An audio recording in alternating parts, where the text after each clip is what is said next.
Hello students, hello my dear friends and hello my dear viewers. मैं राजन दीक्षित फिर से अपने डीएलएड तृतीय सेमेस्टर बच्चों का अपने इस online class RITT smart education class में फिर से स्वागत करता हूं। हम लोगों का चैप्टर जो है साइंस चल रहा, चैप्टर चल रहा था साइंस में, वो है तीसरा चैप्टर। और तीसरे चैप्टर की हम लोग का शुरुआत हुआ, जिसमें मैंने बताया कि कितने भाग में होते हैं, कि कितने प्रकार की कोशिकाएं होती हैं और जीव कितने प्रकार के होते हैं और उनके क्या क्या वो उनकी विभिन्नताएं होती हैं। ठीक है, तो उसके बाद अब हम लोग उसके आगे टॉपिक में आते हैं। उस आगे टॉपिक में जो क्या क्या है, तो इस वीडियो को शुरू करने से पहले मैं एक बार फिर से अपने सभी स्टूडेंट्स, अपने सभी हमारे फ्रेंड्स, हमारे व्यूअर्स, मैं सबसे ये कहूँगा कि अगर आपको वीडियो पसंद आए तो उसको ज़्यादा से ज़्यादा शेयर करिए, लाइक करिए। और जो नए लोग हैं जो पहली बार देख रहे हों सब, तो सब्सक्राइब करिए और बेल आइकन जरूर प्रेस कर दीजिए, जिससे आपको हमारा जो भी अपडेट है वो एज अ नोटिफिकेशन आपको मिलता रहे। और वीडियो अंत तक जरूर देखें, अंत तक जो है वीडियो देखें, क्योंकि बहुत सारी चीज़ें जो है वो लास्ट में ही आती हैं। मेन टॉपिक्स जो सारांश होता है वो लास्ट में ही आता है, तो वीडियो अंत तक जरूर देखें। चलिए, तो हमारा जो आज का टॉपिक है ये है कि मनुष्य में पाए जाने वाले विभिन्न विभिन्न अंग तंत्र, ठीक है, एवं उनके कार्य। तो हमारा जो मनुष्य है, मनुष्य के अंग तंत्र जो है हमारा, जैसे एक एग्जांपल ले लीजिए। जैसे सपोज दैट कि हम अगर जब हमारे सामने खाना रखा जाता है, तो सबसे पहले हम शुरुआत कहाँ से करते हैं? हम अपनी पहली शुरुआत आँख से करते हैं। हम आँख से खाने को देखते हैं, उसके बाद फिर हम उसमें चयन करते हैं कि खाना उसमें कुछ चीज़ें मेरी पसंद की हैं या नहीं है। फिर उसके बाद फिर हमारी इच्छा होती है, फिर हम उसको खाते हैं।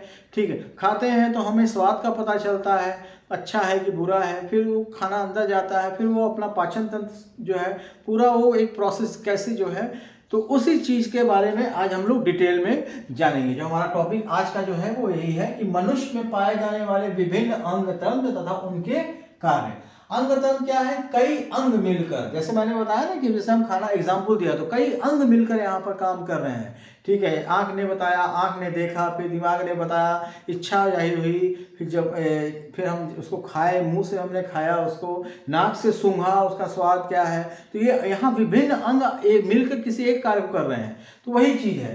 कई अंग मिलकर जब किसी कार्य को करते हैं तब उन्हें अंग तंत्र कहते हैं। क्लियर है? उदाहरण, भोजन के पाचन में मुख, देखिए मुख, आहार नाल, यकृत, आमाशय आदि मिलकर भोजन पचाने का कार्य करते हैं, जिसे पाचन तंत्र कहते हैं। मतलब जब हम भोजन करते हैं तो भोजन को पचाने के लिए क्या क्या जो नेसेसरी, जो मैंडेटरी जो स्टेप्स हैं, ठीक है, तो वो यहाँ पर ये है। मुंह है, आहार नाल हमारा फूड पाइप हो गया, यकृत, आमाशय आदि मिलकर भोजन पचाने का कार्य करते हैं, जिसे हम पाचन तंत्र कहते हैं। ठीक, तो अंग तंत्रों के नाम। अंग जो हमारा जो ऑर्गन्स हैं, जो हमारे जो बॉडी ऑर्गन्स हैं, जो भी इंपॉर्टेंट ऑर्गन्स हैं जो हमारे बॉडी के फंक्शन में इंपॉर्टेंट रोल प्ले करते हैं, तो वो उनका जो है, देखिए क्या क्या नाम है। उत्सर्जन, उत्सर्जन मतलब एक्सक्रीटरी सिस्टम। उत्सर्जन मतलब जो भी हम खाते हैं या फिर हम अपने शरीर से जो भी चीज बाहर निकालते हैं, तो उसके लिए जो है ये उत्सर्जन तंत्र, मतलब एक्सक्रीटरी ऑर्गन तंत्र, ठीक है, सिस्टम। पाचन हमारा डाइजेस्टिव, जो हम खाते हैं उसको पचाने वाला। श्वसन हमारा रेस्पिरेशन, सांस के लिए, श्वसन मतलब रेस्पिरेशन, जो सांस की जो प्रक्रिया होती है। परिसंचरण, परिसंचरण मतलब होता है सर्कुलेटरी सिस्टम, मतलब कि हमारे जो ब्लड जो हमारे बॉडी में रन करता है, हृदय उसके लिए मेन कारक होता है। ब्लड जो हमारे पूरे शरीर में जहाँ जहाँ रन करता है उसको हम कहते हैं सर्कुलेटरी सिस्टम। ठीक है, और भी जो भी इंपॉर्टेंट चीजें जो शरीर में पहुंचाई जाती हैं वो सर्कुलेटरी सिस्टम के अंतर्गत आती है। कंकाल, स्केलेटन, हमारा हमारा जो शारीरिक ढांचा है, हमारा सर, नाक, हाथ, पैर, जो उसके पीछे हड्डियां, कंकाल, इसको हम कहेंगे कंकाल तंत्र। फिर अंतःस्रावी तंत्र मतलब एंडोक्राइन सिस्टम, अंदर की जो चीजें हैं, जहां पर जो आपके इंपॉर्टेंट सीक्रेट्स, जितने इंपॉर्टेंट रासायनिक चीजें होती हैं और जो सिक्रीशन होता है बॉडी में, वो होता है अंतःस्रावी तंत्र से। तंत्रिका तंत्र मतलब नर्वस सिस्टम, हमारे बॉडी का नर्वस सिस्टम, नसें, आपने देखा होगा डॉक्टर्स जो है नस चेक करते हैं। ठीक है, तो ये हमारा क्या है, वो नर्वस सिस्टम है। पेशी तंत्र, पेशी तंत्र का मतलब होता है मस्कुलर, हमारे बॉडी का जो भी जो मसल्स हैं, जो हमारा क्या बोलते हैं, जो समाज सारी जो हम मांस जो होता है उसको हम कहते हैं पेशी तंत्र। और जनन तंत्र मतलब रिप्रोडक्टिव, यानी कि जब रिप्रोडक्शन जहाँ से होता है, मतलब रिप्रोडक्शन, ठीक है, हमारे सेक्स ऑर्गन्स और रिप्रोडक्शन जो जिसके लिए जिम्मेदार होता है वो होता है जनन तंत्र। ठीक है, तो मेरे ख्याल से आपको ये दोनों पॉइंट क्लियर हो गया होगा। तो अब हम आते हैं बाह्य अंग और उनके कार्य और अंतः अंग और उनके कार्य। ठीक है, तो देखिए बाहर के जो हमारे जो दिखते हैं, जो बाहर के लिए जो अंग होते हैं, जो रिस्पॉन्सिबल होते हैं किसी काम को करने के लिए, तो वो होता है आँख। आँख देख ही रहे हैं, आँख हमारा काम है देखने का, कान हमारा सुनने का, जीभ स्वाद का पता करना, त्वचा स्पर्श ज्ञान। ठीक है, ये ठीक है, सब ये जो है हमारे जो सेंस ऑर्गन्स है, नाक सूंघने का, हाथ वस्तु को पकड़ने का, पैर चलने का। ठीक है, तो ये हमारे बाहर के अंग हैं। अब आते हैं अंदर हमारे अंतः अंग। अंतः अंग में क्या क्या है? हृदय है, तो रक्त संचालन, रक्त का संचालन करता है। मस्तिष्क हो गया हमारा, सोचने का कार्य करता है। अमाशय वो है भोजन पाचन, जो हमारा इंटेस्टाइन है वो जो है आपका ये पचाने वाला काम करता है।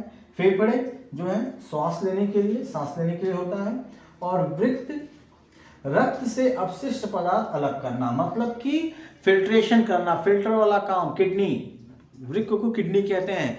ठीक है, तो हमारे जैसे हम क्या बोलते हैं, जो मूत्र विसर्जन होता है तो ये क्या काम करता है, तो वो जो है वो किडनी उसके लिए जो है रिस्पॉन्सिबल होता है, जो पानी के जो है मेन जो है निकालने के लिए वो मेन वो होता है। क्लियर है? ठीक, अलग करने के लिए ये लिखा हुआ है रक्त से अपशिष्ट पदार्थ। तो ये हमारा जो है ये आज का हमारा टॉपिक था। मैंने यहाँ पर आपके लिए नोट्स बना दिया है, इसको आप स्क्रीनशॉट करके या फिर पॉज करके या फिर जैसे भी आप इसको अपना नोट्स बनाते रहिएगा। हमारे लास्ट वीडियो से ये आगे का टॉपिक है, आई होप आपको समझ में आया होगा। और ये कॉमन चीज़ें हैं जो हम लोग बचपन से पढ़ते आए हैं, इसमें ज़्यादा कुछ डिटेल में जाने की ज़रूरत नहीं है। जो भी चीज़ें हैं वो मैंने यहाँ बता दिया है। उसके बाद हम लोग जो है आपको अगर इसमें सभी चीज़ें हैं तो और मैंने इसकी इंग्लिश भी आपको बता दी है। ठीक है, तो आप इसको देख लीजिएगा। तो हमारा इसी के साथ जो आज का जो टॉपिक था वो यहीं पर समाप्त होता है। और देखिएगा अगर आपको उसमें कुछ समझ में आया हो या नहीं समझ में आया हो या फिर आपका कोई सुझाव हो तो एज अ फीडबैक आप मुझे कमेंट बॉक्स में आके कमेंट करिए। ठीक है, मैं उसमें जो भी सुधार करना होगा या फिर बताना होगा तो मैं करूँगा। और इसका नोट्स आप जरूर बनाते रहिएगा क्योंकि 1 नंबर 2 नंबर क्वेश्चंस में आते हैं। ठीक है, तो आज का हमारा जो टॉपिक है वो यहीं पर समाप्त होता है और मिलते हैं फिर हम लोग नेक्स्ट वीडियो में। आज के लिए धन्यवाद।